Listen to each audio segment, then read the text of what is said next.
Hello, everyone. Thank you so much for joining us for today's webinar.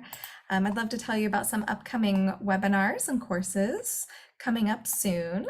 Before we get started, on Tuesday, June 13th, we're going to have sampling methods for personal exposure to herbicides with Dr. Patrick O'Shaughnessy and the Heartland Center for Occupational Health and Safety. On Wednesday, June 21st, we'll have a webinar on aspects of backpack vacuum use, evaluation of carriage location and sweeping technique with Dr. Hui Long Lin and the Northwestern Center for Occupational Health and Safety. And on Wednesday, June 28th, we'll be having Fired by an App, Rideshare Drivers Experience with Discrimination, Harassment, and Unfair Termination in partnership with the California Labor Lab. Today's webinar, BCPE Certification Guidance for Aspiring Ergonomics Professionals, is brought to you by Rachel Michael, M.SC, CPE, CHSP, and the Northern California Center for Occupational and Environmental Health. A few housekeeping announcements before we get started today. You are going to be muted during this presentation. If you'd like to ask a question, please enter it into the online Q&A box, and we'll save time at the end of the presentation to address as many questions as possible. This presentation is being recorded and will be made available on the Center for Occupational and Environmental Health YouTube page and website. And all participants who logged in with their registration email for the full live presentation today will receive an email tomorrow with a link to the evaluation form. Once the evaluation is completed, you'll be able to access and print your certificate. And at this time, it's my pleasure to turn this webinar over to Melissa Afterman, M.SC, to introduce today's speaker. Great, thanks, Michelle, and welcome everyone. I'd like to introduce you to Rachel Michael. She's a certified professional ergonomist and a certified healthcare safety professional. She's also the president emeritus of the board of directors of the Board of Certification in Professional Ergonomics, or BCPE. At work, Rachel ensures that systems leverage their human components for safe, productive, and efficient outcomes. And she has over 20 years of experience implementing successful ergonomics controls and programs in diverse industries. I've had the pleasure of watching her present before, so I can say that she is an energetic and engaging trainer, and she is a frequent speaker at different industry events and is a past administrator of the ergonomics practice specialty under the American Society of Safety Professionals and the co-chair of the National Ergonomics Conference. Rachel, hand it over to you. Thank you so much, Michelle and Melissa. I appreciate that introduction. Thank you to all of you who are joining us today. We hope to give you an informational webinar on why you might choose to become a certified ergonomics professional, why that might not be in your career path, which is absolutely okay, but what it would take if you wanted to make that part of your career path, and just some information on how to navigate that process, as we know it can be a little confusing at times. So throughout today, we'd like you to learn the difference between course-specific certificates and professional certification in ergonomics. There's a lot of confusion around what the difference is. We'd like you to learn how to evaluate if professional certification might be a value-added goal for your career path. And we'd like to give you a little bit of information in how to evaluate and submit your education and professional experience as part of a professional application. As we know, this is where a lot of people might get a little bit confused as they go through this process. So actually, Melissa and Michelle, I apologize, we didn't get this set up in the polling, but I do have a question just for the audience in general. Who is thinking, we can do a raise hands, or we can even just, if you add in the chat box, who is thinking that BCPE certification might be, the BCPE certification might be part of your career goals, who thinks that they've looked at it or that it might be something they want? Let people add a little bit here.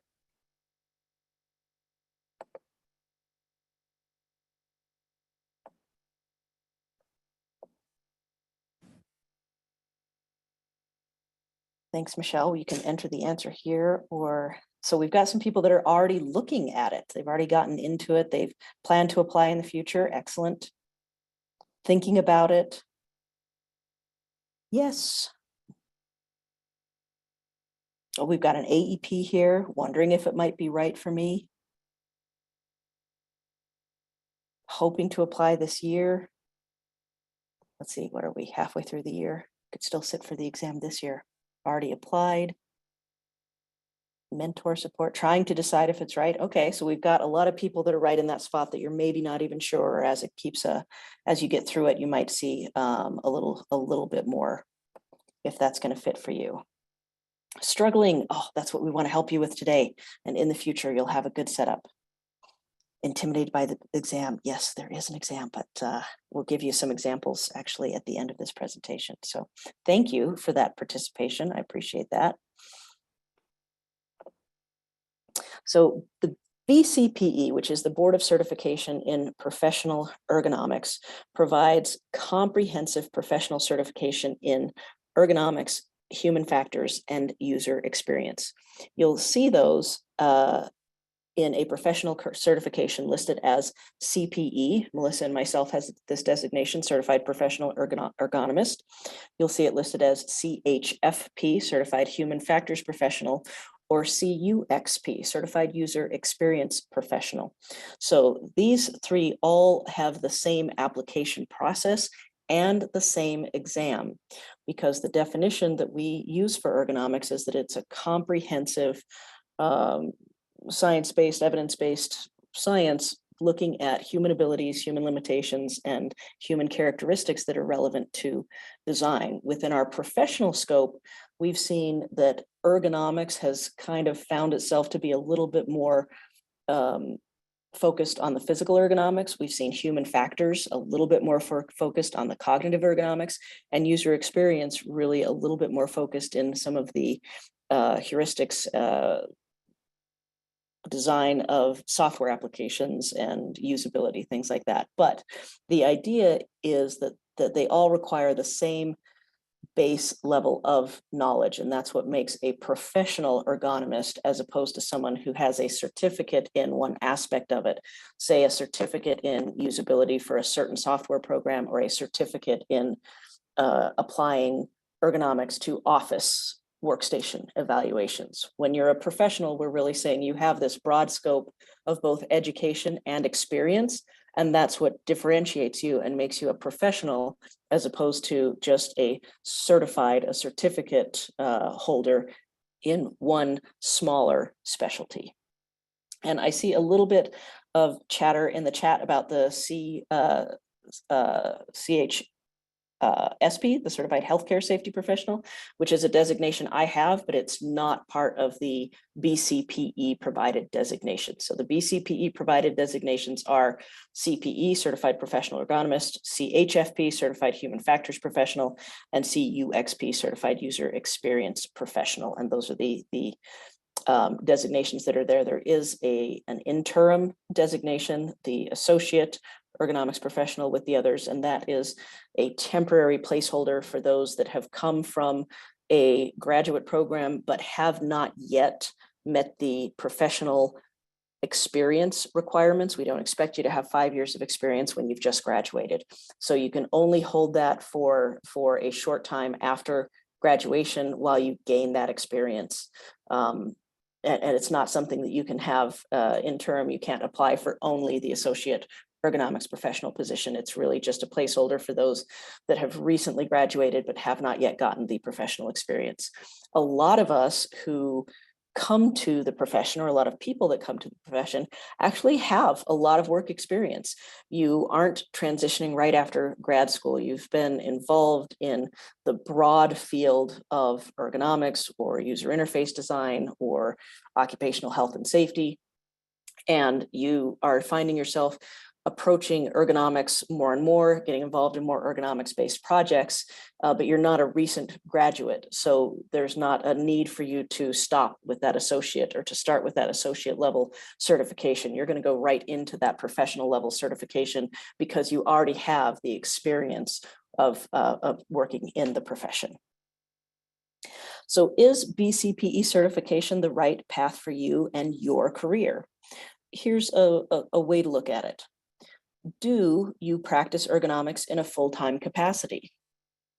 Do you find yourself getting engaged in larger and more complex systems design? So instead of just doing an office evaluation in a medical billing department? Are you being asked to be involved in the planning of new hospital space? And how do we design rooms that can accommodate patient lifting? Are you being involved in something like designing the process that I'll use another healthcare example. How do we get patients in the ER and out of the ER? What processes they go through? Where's an opportunity for error? So if you're being asked to be involved in more complex type projects like that, and you like that, and you'd like to do more of it, this might be a good certification to add for your professional to your professional belt. If you're enjoying learning about ergonomics, but you don't think it will encompass more than 50% of your work tasks, you're going to want to ask yourself if this is really where you want to spend your time and your money.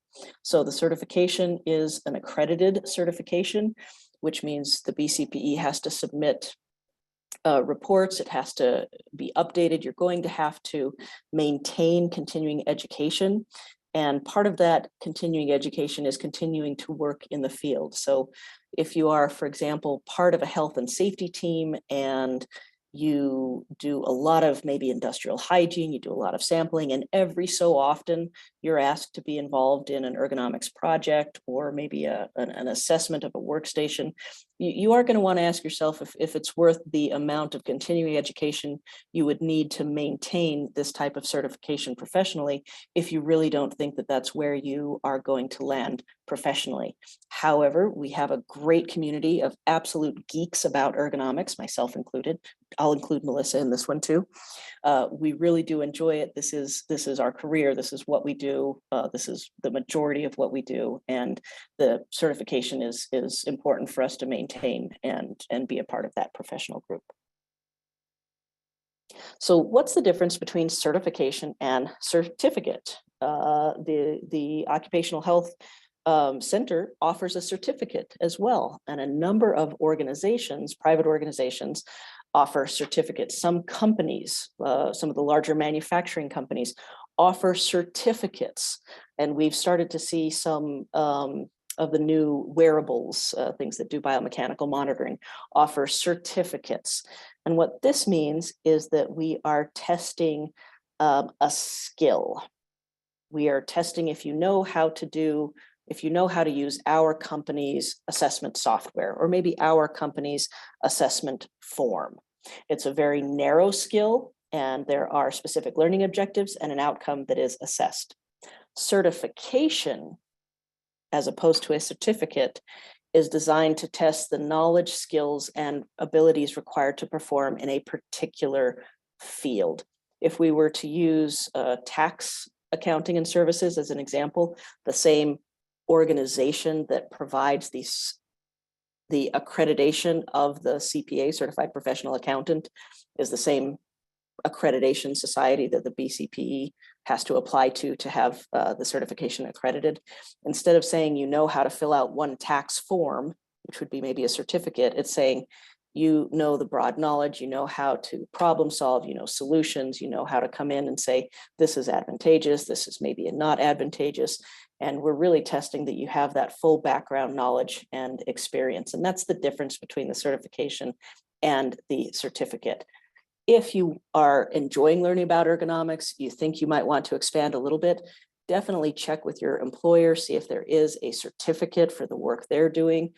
Some of the software developers have certificates for their own software product, and that could definitely be a way to show your desire to have greater learning, greater ability in that specific skill set. It's not a professional certification, but certainly the certificates might help with promotions or showing your employer that you care to learn more and could be a part of your path as well. So again, the difference is really that the certification is the result of an assessment process, experience, independent and third-party verified, mastery level competence, and has an ongoing requirement to maintain, as opposed to the certificate, which is usually, again, a skills-based assessment of education. Did you learn how to operate this piece of machinery? Did you learn how to operate this software? Did you learn how to do this assessment?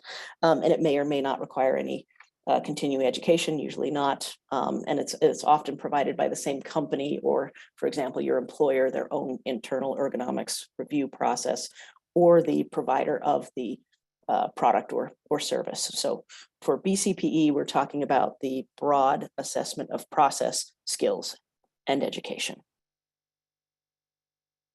Where this comes in a kind of pedagogic model for mastery is we want this CPE to really be someone that is beyond competence and beyond proficiency, and we're moving into expertise and mastery.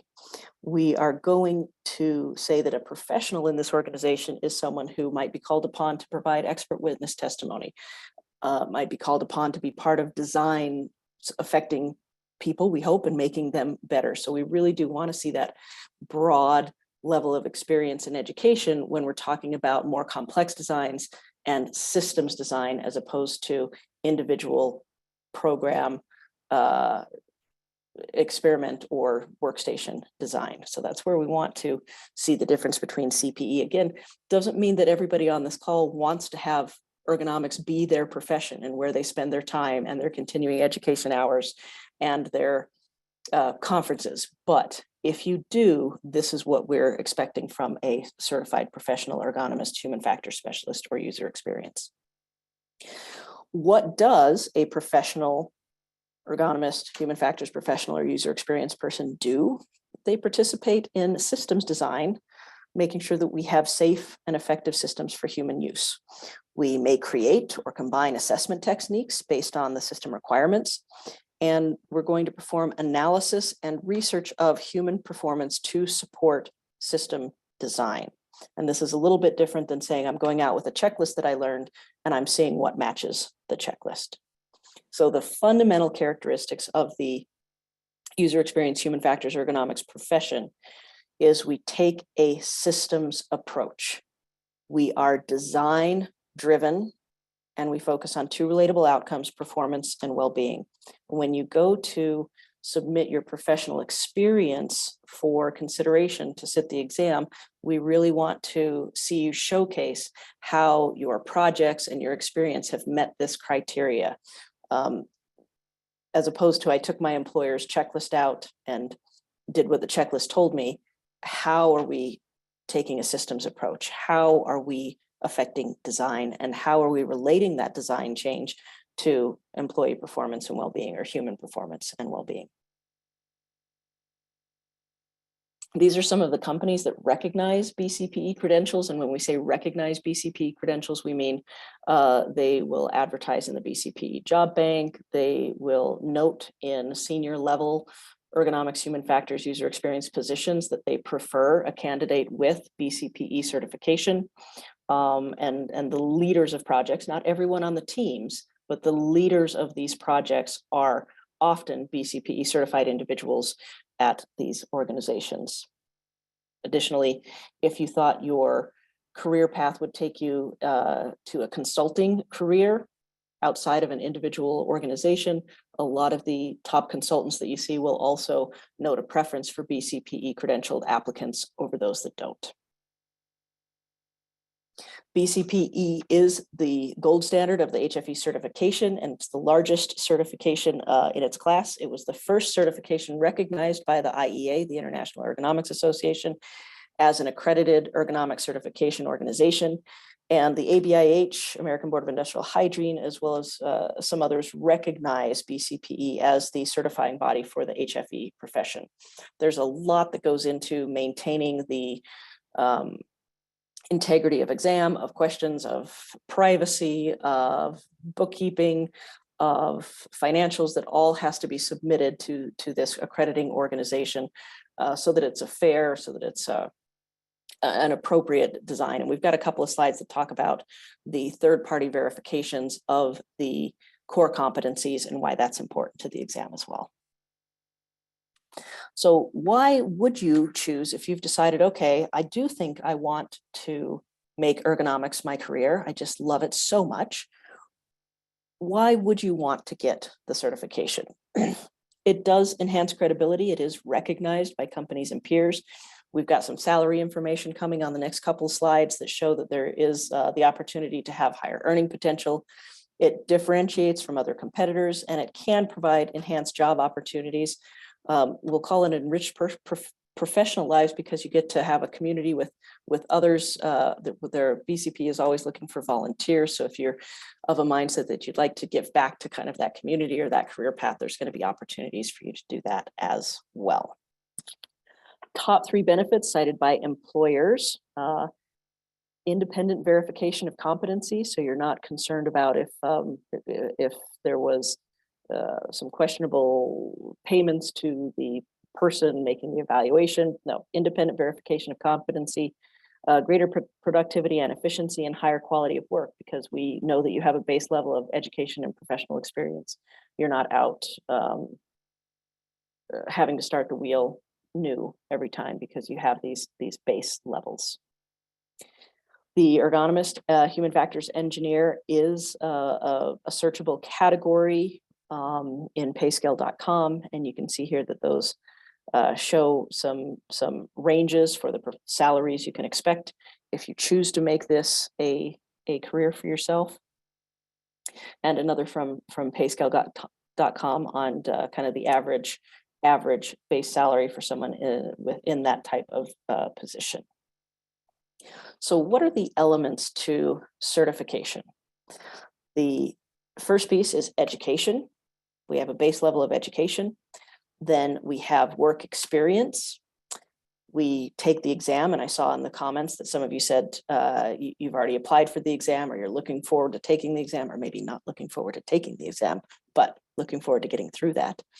There is a continuance of certification requirement. You do have to continually maintain continued education credits and supply those to BCPE. It's every 5 years. And there is a code of ethics by which to abide, which is similar to many professions, that we want to make sure you're doing things ethically and choosing not to harm others. So there are some programs that can help you with the educational component if you're not sure you have that yet. And a great place to see those programs is actually from the HFES website. The HFES is the Human Factors and Ergonomics Society. It's an independent organization, and they have published a list of graduate HFE programs that will show you what type of courses are offered. They actually go through and tell you, in fact, we've got some screenshots later, if those courses are offered remotely, if they're offered to non-traditional students, or if you have to be fully enrolled in a program to be able to access those courses. So it's a great opportunity for you to start. If you feel like you are missing some educational components, you can look for a location nearby you geographically, if that's going to work for you, or even based on program needs, if the online programs are offered. But there's a great resource for finding some additional qualifications there if you need it, and we'll talk about a few more later. So they just made some changes at BCPE, and one of the changes that was made was that there's a part of the application that if you have graduated from what previously was an accredited HFE program, you didn't need to submit that part of the application. And that has actually been expanded. So there's a list of HFE programs. There's no longer this accreditation aspect of it. So if you are a recent graduate from one of those programs, or if you are in one of those programs, you are going to be able to skip basically the educational component submission of the application, because you're a graduate from one of those programs. We've said we know what these programs teach, we understand they meet the core competencies, and you can save yourself that part of the application if you are a graduate of that program. So if you are at that stage, definitely go check out that graduate program directory and see if it might save you that little bit of the application piece of it. So the other piece that tends to confuse those who are applying, and it sounds like a few of you have already been through this process, that you've looked at it, or you've gotten through it, or you're hoping to, but it's just a little bit of a convoluted process, is the coursework reflecting core competencies and the submission of work product with the application. So before we even get to taking the exam, these are two pieces that tend to can be burdensome for those that are seeking to apply. And that's what we want to give you a little bit of information today about. So how do I know if my coursework reflects the core competencies, and what are core competencies? And how do I submit work product to show that I meet those core competencies? So we're going to talk a little bit more about that. The core competencies are defined, and they are actually verified by other third parties and other research. The core competencies list the critical tasks necessary for a professional to show competence in order to be considered a professional. Knowledge and skills are added by subject matter experts. They facilitate a study as the basis for the exam. The exam content is based on this breakdown, and your work product submission also needs to align with this type of breakdown, and we'll show you how to do that.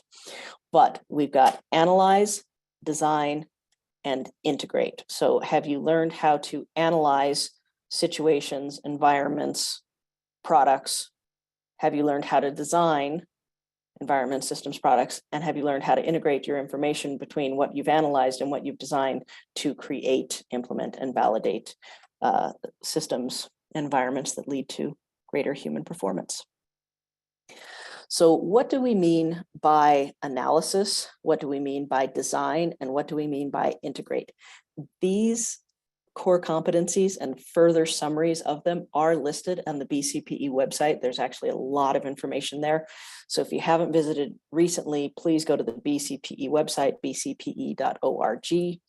And maybe even Melissa or Michelle could throw that in the chat, bcpe.org, and you can get this summary of what analysis means, what design means, and what integration means. Thank you, Michelle. This is also something that is, again, verified by third parties. Here's an example of one of the latest verifications of the skills and knowledge for professionals. What are the expectations? What is useful in the world? What are people actually doing in research and in product design? So all of that is taken into account, and then the core competencies are built on top of that, and they change.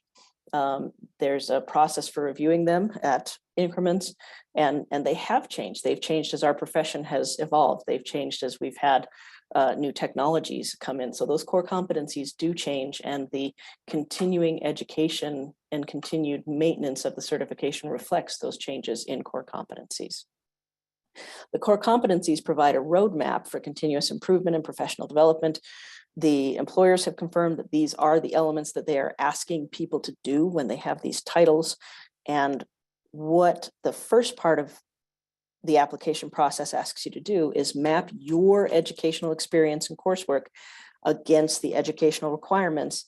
And if there are any gaps, that we find a way to fill those education requirements in. We need that before we can submit any work product. So here's an example. We've said that there has to be 6 credit hours total that deal with human attributes. And here's what human attributes mean. Have you taken college level courses in anthropometry? Have you taken college level courses in physiology and biomechanics? Maybe your own degree program, even if you don't have a degree in ergonomics, maybe you did have those. Maybe you come from PT or occupational therapy. Maybe you come from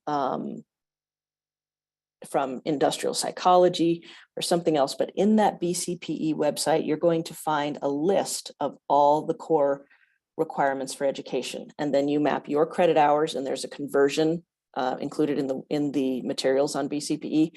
If you have total hours, or if you have CEs instead of credit hours, there's a conversion math for you. So how I like to do it, because I still like paper, you print out this core background, you take your college transcript, and you say, okay, even though I graduated 10 years ago or 15 years ago, I did have this course. Okay, this course would match this. Yes, this course I had, that would be appropriate to fill in this piece. And at the end, you're going to have a matrix that says, okay, I need Maybe you need applied statistics. Maybe you need industrial engineering and design. Maybe you have a psychology degree and you need more anthropometry. So you're going to see where you're missing in very specific, you're going to see how much time you need, what you need to have in the course. And then if you have any of those gaps, you're going to be able to fill those in. We'll give you some examples of where you can fill them in to get the complete educational requirement. Even if we've been out of school for a long time, even if you've been working in the profession for a long time, if you find you have any of those gaps, it's getting so easy to fill those in, and then you can complete the rest of the application. So how do you fill in the gaps if you find that you're missing some of those key college level components? We've got short courses. We've got your local college or university has a lot of opportunity to have something like statistics or statistics and design or some of those pieces. So you might just be able to fill it in with a local college or university. We have online availability for courses and for programs. And we do have full programs. If you'd really like to go back to school and sit for a complete degree, you can do that in person, you can do it online, and we're going to show you a couple of examples of that. So again, hfes.org and the listing, the directory of graduate programs in the United States and Canada is a great place to start if you're missing some of these key components for the core levels of courses. See if there's one near you, if there's one you've got an affiliate with, or just see what's out there. It's a great place to check for that. Here's a screenshot of what this looks like. You can find out if you click on any of those, if students can attend part-time, if there are online courses, if there are non-traditional times that courses are offered, those types of things. So by clicking on all of those, you're going to get that information and find something that might work for you. The Center for Occupational and Environmental Health, this is our sponsor today, has an excellent program as well as standalone courses that fill in these gaps. And they've really tried to say, if I am a professional and I may be missing one of these pieces, how do I fill it in based on whether I came from maybe industrial engineering, or I came from PT, or I came from software design? What pieces am I missing? And Michelle just threw the link for this up for us, which is an even more complete link than I have. Thank you for that, Michelle. So great place to take a look and certainly reach out to them for specific questions, but you can purchase standalone courses, or if you purchase the entire program series, there's a discount for it. They are offered online, instructor-led online, which means you do have an opportunity to do them a little bit at your own pace within the week of study, but great opportunity to really hit some of these core areas from the COEH. So great opportunity to check in there. If you've been around the ergo industry for a while, you've probably heard of what's colloquially known as the Michigan Short Course. So this is from the University of Michigan, and these are a couple of week-long courses, 2-week-long courses that are really specifically geared towards engineering and industrial engineering. So if that's the piece that you're missing, these provide some of that gap fill in, if that's again a local to you or something that is doable. These summer courses have been offered for many years, and they do an excellent job of covering some of those engineering principles if that's where you found your gap is. There are also full master's programs that are offered online, and in fact I think we're seeing more and more be allowed to be offered fully online, but there are 2 out of the UK that allows you to get a full master's degree in ergonomics online if that's what you really want to go for. So we're going to assume we've got some graduates from those universities coming in. So we're going to assume now you've organized all your education. You figured out if you have any gaps, if you have them, you have filled them, and you are now ready to say, hey, I've been a professional for 10 years. What do I need now? Now, what we need are to submit work products. So we need to see that you can take all that information and education you have and turn it into actionable design analysis and integration pieces. So Sample work products can certainly include field reports, technical reports, design papers. Some of your PH or master's work is going to count for this. Patent applications can count. Articles authored by you in certain publications. Work examples that are part of independent work and teamwork as well. When we get this far into it, particularly for those that may have been in the consulting field, there can be a little bit of hesitation that says, well, I can't send you my client reports. I sign non-disclosure agreements. I can't send you pictures of that. I can't even tell you who my client was. And the BCPE does not care who your client was, what the pictures are, or anything else. If you need to redact areas of it, that is perfectly acceptable. In fact, the best way for you to submit work product is to tell us a story. And I'll give you some examples here with the work product matching those core competencies. So I don't need to see your work that analyzes a software program and finds all the areas where it has poor match to human capabilities. I need you to write me a paragraph that says, one of the projects that I did was leading a analysis of a new software program based on these usability standards. Or I was a team member underneath a senior person, and my part of it was to develop a checklist to evaluate the user experience. And then my job was to determine what statistics would be appropriate to apply after that checklist. And then after that, we got this data and I was responsible for making these changes. I listed XYZ as potential solutions. And if the end customer or user or client or producer ever integrated those or not, it doesn't matter. Because whether somebody implemented or not doesn't show what you knew.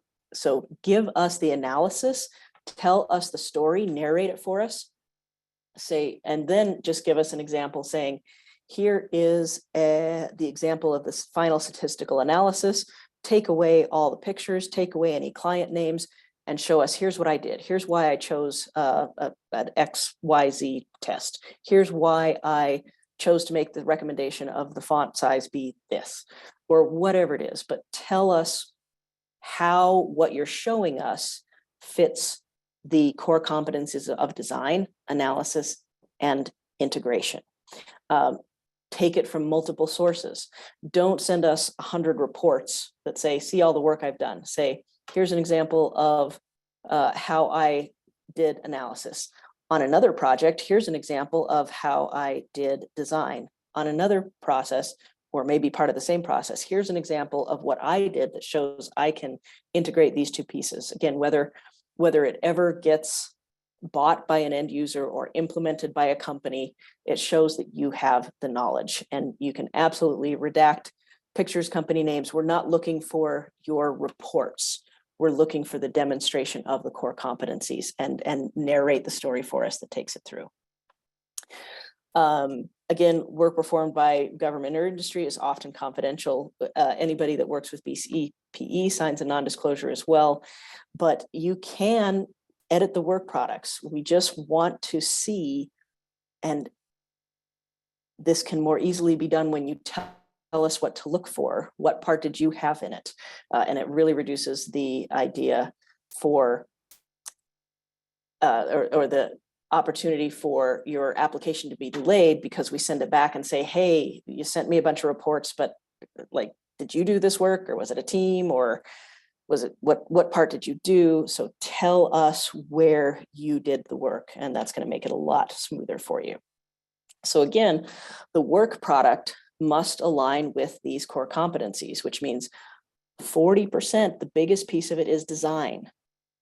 Where people get hung up sometimes is they want to send us 100 copies of an office evaluation form. So I can see that 100 times you could do analysis, but it doesn't show me that you knew how to change the design, or that you knew how to say, well, the problem is this, or we made this holistic choice for the organization after that. So you really want to know that your work product meets these components: analysis, design, and integration, with design being the biggest component. Show us where you made recommendations on the design of a system environment, product, something else that improves employee well-being, health, and productivity. So some of the things that aren't helpful for us, and we'll get your application sent back to you, is here's 100 office evaluations I've done. Again, doesn't tell us that you know how to do analysis or integration. We'll also have applications that are sent in on a private company form. So let's say you work for XYZ Motor Company and you have a form that they've developed that says we have to do this assessment, and you say, okay, I've done this 24 times. Again, does not show that you know how to do analysis, design, and integration. And while patent applications are absolutely accepted as part of work product, an essay that tells us why the product you designed is the only ergonomic product in the marketplace and everybody else hasn't done ergonomics and everybody should have this, and here's the Kickstarter for it, that's not going to be enough to show, without all the other pieces, where's the validation, where's the statistical analysis, where's the pieces of it in and of itself that can be done. So those are some common areas where applications get sent back and say, we don't have enough information, we can't make a determination for you.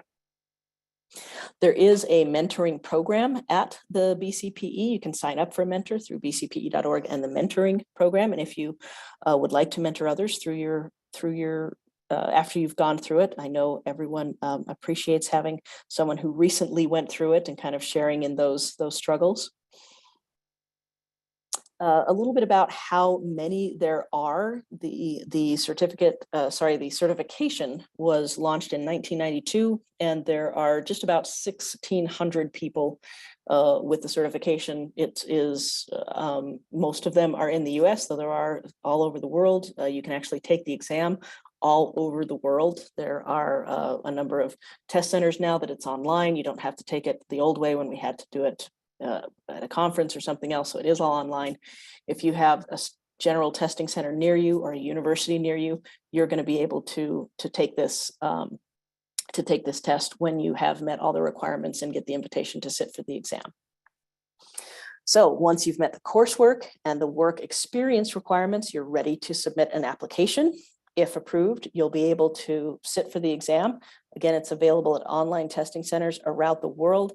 And if there is an accommodation or a special need or an in-person exam has to be scheduled, we absolutely have done that and can do that, and we'll do it.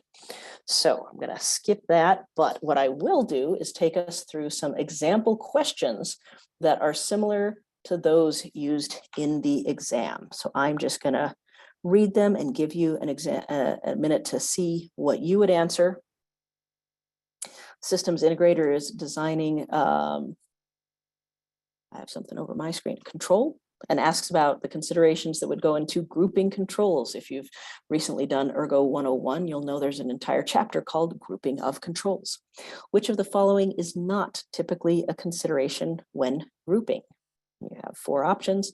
The exam is multiple choice, randomized questions, but it is in those categorizations of core competency. So about 40% of your questions will be about design.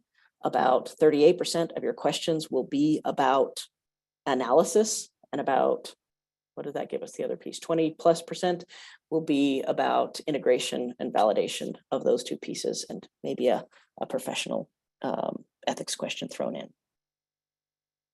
So what do we think? Shape and color of controls, not typically part of what is considered in the first grouping. What is the most common rule of thumb measure for setting work height when standing? Oh yes, you can enter the answers in the chat too if you'd like. Thanks, Michelle.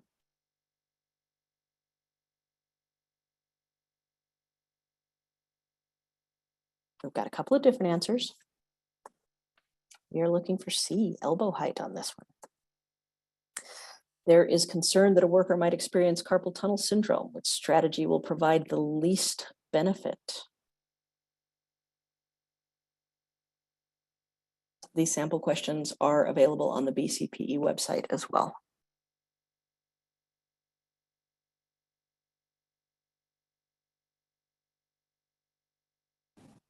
We've got some soon-to-be professional ergonomists in the group so far. I can tell from the answers.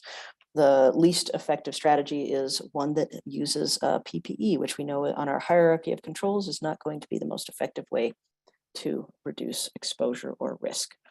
An employee has a lifting related injury. Which of the following is least likely to have occurred?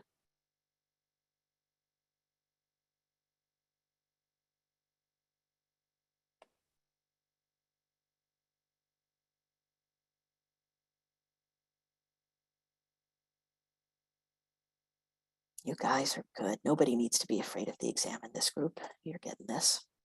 A manufacturing company uses an indexing conveyor that stops in front of each operator for a specific time. For an assembly operation, the management has asked an ergonomist to predict the effects of reducing the task time, the cycle time. Which of the following results is not likely to occur if we reduce the cycle time without any other changes?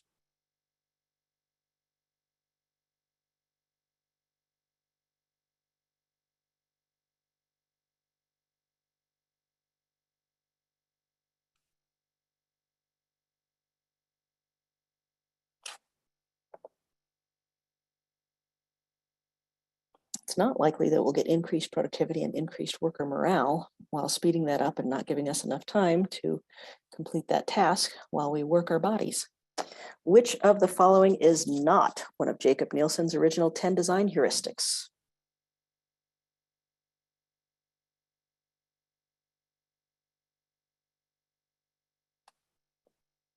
If you haven't had some of the human factors courses, this one might be a little harder.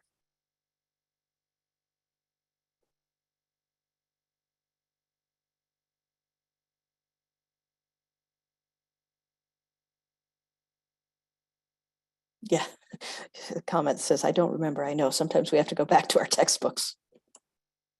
Reactive error recovery with short codes. An ergonomist is invited to be a human factors consultant in a team tasked with the design of an information system for an organization. What should that ergonomist's first priority in that capacity be?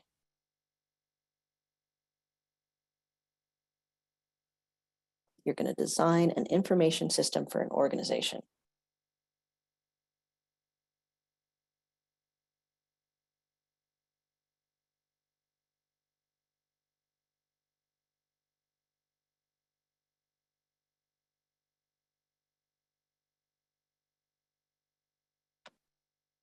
This is a good one because it looks like a lot of people are getting it here. Sometimes we want to move really quickly into problem solving, start designing the usability testing procedures. But the first thing we need to do is identify the intended users. We can't design the system right until we've identified the users. And all of us have seen a system or been part of a system or used a product where you thought, well, who did they design this for? They just didn't get me. So first priority is always to identify the intended users. And then we can start training materials, designing usability or other paradigms. So good job on that. Which of the following is exclusively an interface design process? Back to our textbooks on this one.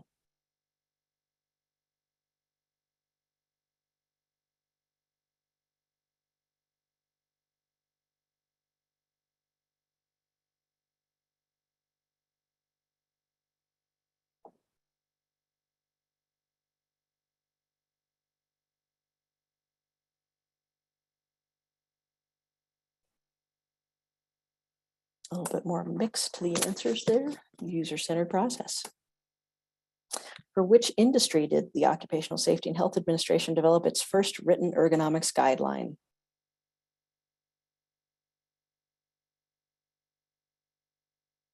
Ergonomics history, this makes me happy, this question.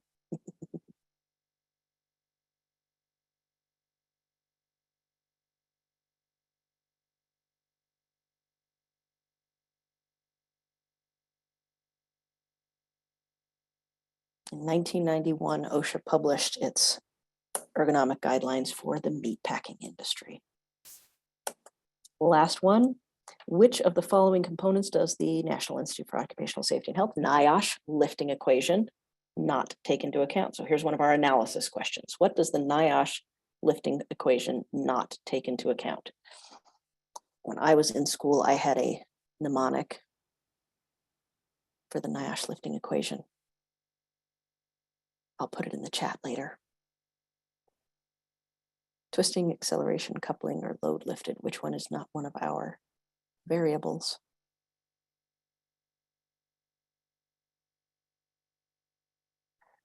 And as many of you know, it is acceleration.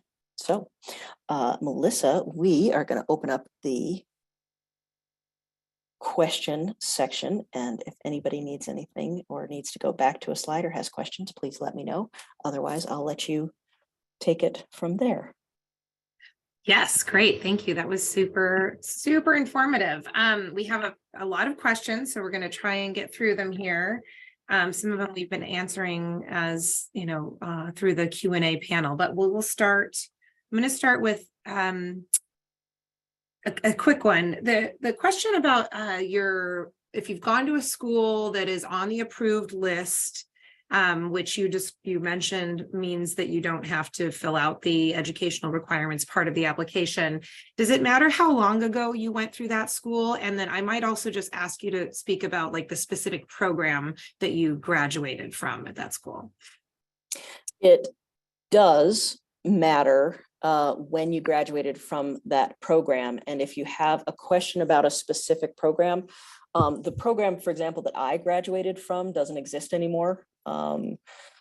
So if I hadn't gotten my application in now and I'd say, well, I don't see my program and the program doesn't exist at the university anymore, what do I do? Call the BCPE. Chris Reitmeyer is the executive director, and she will answer any of those types of questions if you have a really specific one. If you have easy access to your transcripts and you graduated maybe a number of years ago from one of the schools, it's easy to throw them in, add it, and say, you know, here's how, here's why. So certainly you can over submit to say, I believe that I don't need to fill out this section, but here is my transcript. I graduated in 2001 or something like that. And the BCP has actually been great about working with, I know we worked with someone from a university that had a lot of loss of records due to a fire, and trying to prove that they were in that program and what that program looked like when they didn't have those paper records. And it took a little bit of work, it took a lot of work, but it did get done. So the BCPE will work with you on that. Great. On that note, there's a question that just came in that says, if my transcript from Indian universities does not include credit hours, does BCP, will they accept credential evaluation by WES? I'm not sure what that acronym is, but I guess the question being, if it's not clear from your transcript how many credit hours you have, how do you, how can you translate that for the application? You can, and the BCPE will work with you individually on that. So there is a credit hours calculation that's included in the BCPE materials. But basically what you're going to want to do is say, okay, I don't have a credit hour for this, but it was a 4-month course as part of my first year of my undergraduate degree. And what they're trying to understand is what was the level of instruction? Was it today, you got a 1-hour course on BCPE certification, or was it really a college level course that went over the course of, you know, of 6 months, 4 months, whatever your credit or semester, your quarter or semester was.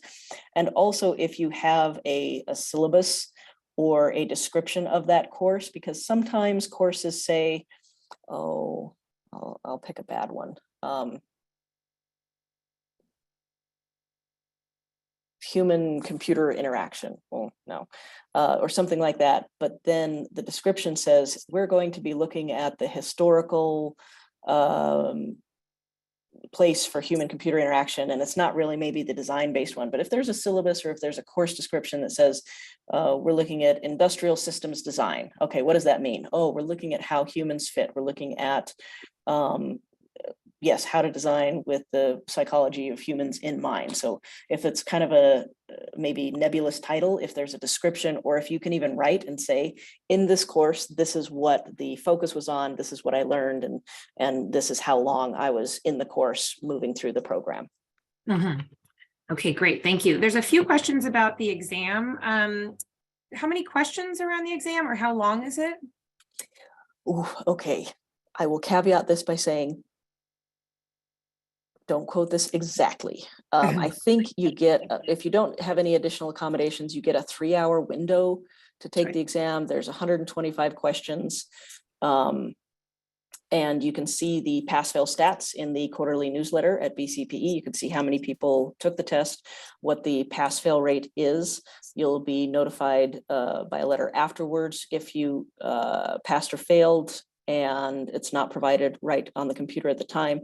But every single question and every exam has to provide the psychometrics to this accreditation agency. So if a question was, if someone got a question wrong 100% of the time, that question gets taken out of the exam pretty immediately because it doesn't match the psychometrics for that. So there's a threshold that says this is a good exam. If 100% of people passed every time, then you have to question, okay, is this really measuring knowledge? And if nobody passed, then you have to say, okay, are we really measuring knowledge, or are we just trying to be difficult? So there's a threshold for every question and every exam as a whole. Questions are randomized when you sit down and take it at the computer in the accredited learning sections, but it's roughly a 3-hour exam and 125 multiple choice questions.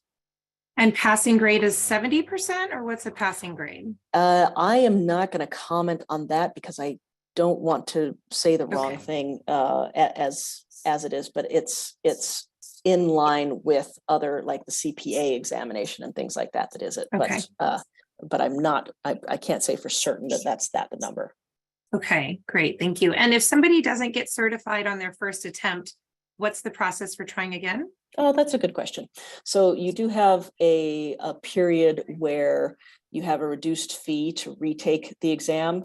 Sometimes you're a nervous test taker. Maybe you just needed to get through it and see what it was all about. Or maybe, oh boy, I really need to go back and reread my psychology books or something like that.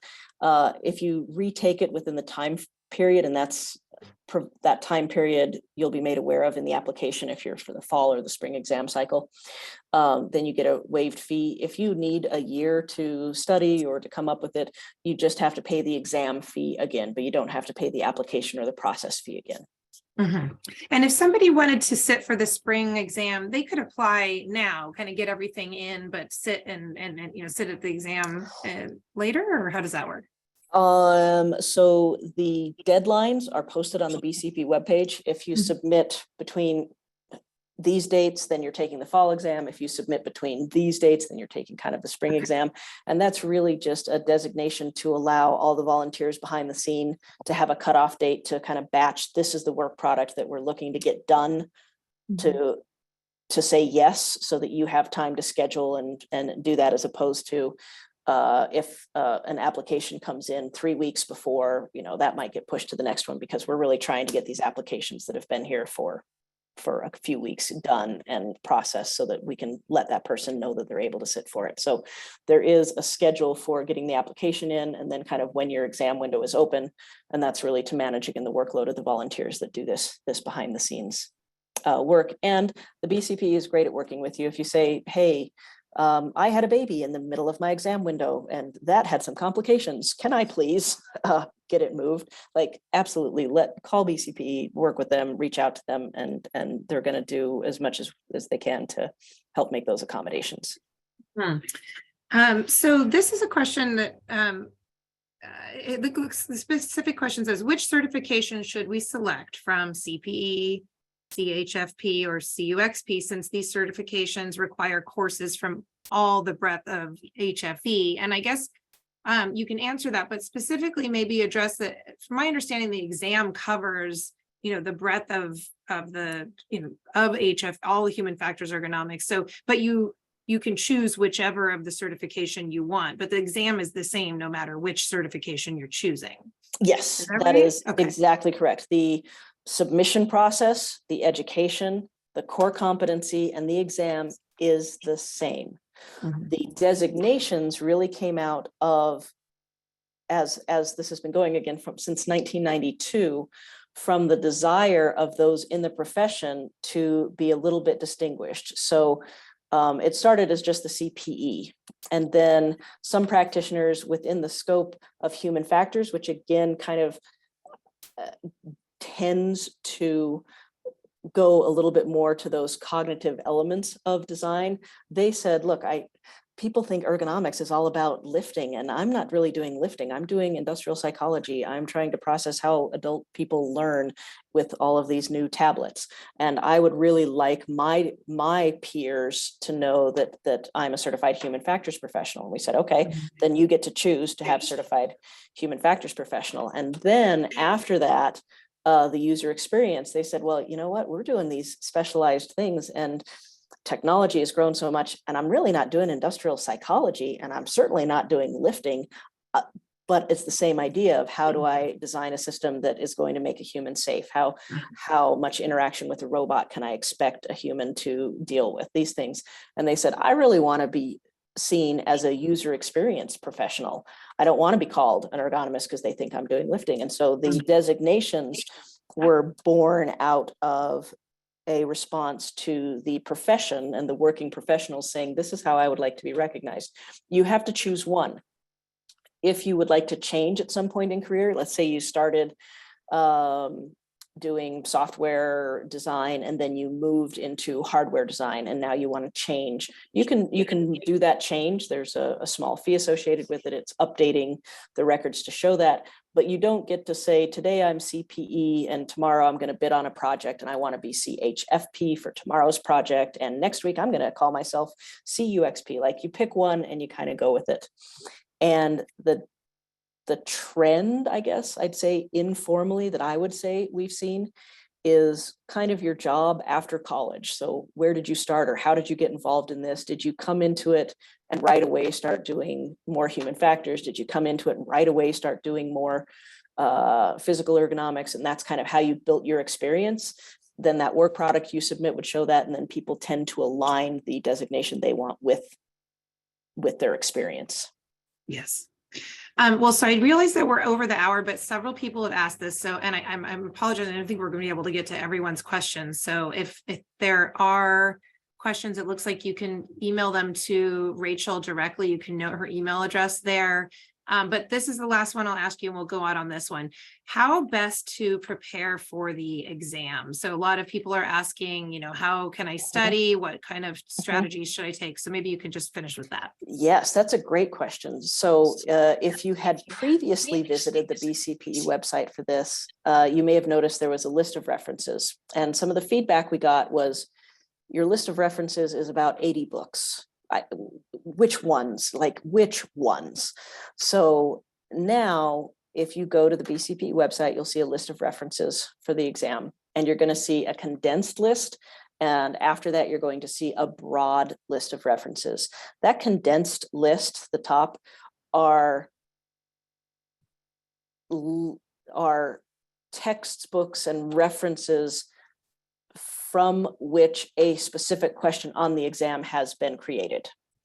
So if you want to see where those exam questions are coming from, start with that reference list and then look back over your own experience. So you saw in the chat here a couple of questions. Someone said, oh, I'm going to have to go back to my textbook for that. So maybe there's an area that wasn't your strong point. Maybe you studied more, particularly in one area, and you feel good about that. But maybe some of the texts you think, oh boy, I actually haven't read that since college, and that was a minute ago. I'm going to study up on that, the heuristic design, something like that. So there's kind of a top 30, and then from that top 30, take where your weak spot is and go from there. But there is a reference list on the BCPE webpage, and that is going to show you very specific references that have been used to create questions on the exam. Wonderful. Well, thank you so much. And this has been just chock full of information. Again, go ahead and email Rachel, I suppose, if you didn't get your questions answered. There's I'll answer this one because I actually know the answer and then we'll go away. Melissa asked, does the 6 COEH courses give enough credit hours to cover the core competencies to submit an application? And it does not get every single hour, but it comes very, very close. So it's designed for folks that maybe have some education already under their belt and are just looking to fill in some of those holes. So, all right. Thank you, Rachel. Michelle, is there anything that you need to send us out with, or are we? No, I think we are all set. Thank you all so much for joining today. You'll all receive an email tomorrow with a link to the evaluation as well as a link to the recording. Thank you all for being here and joining. And thank you so much, Rachel. Thank you. Bye-bye, everybody.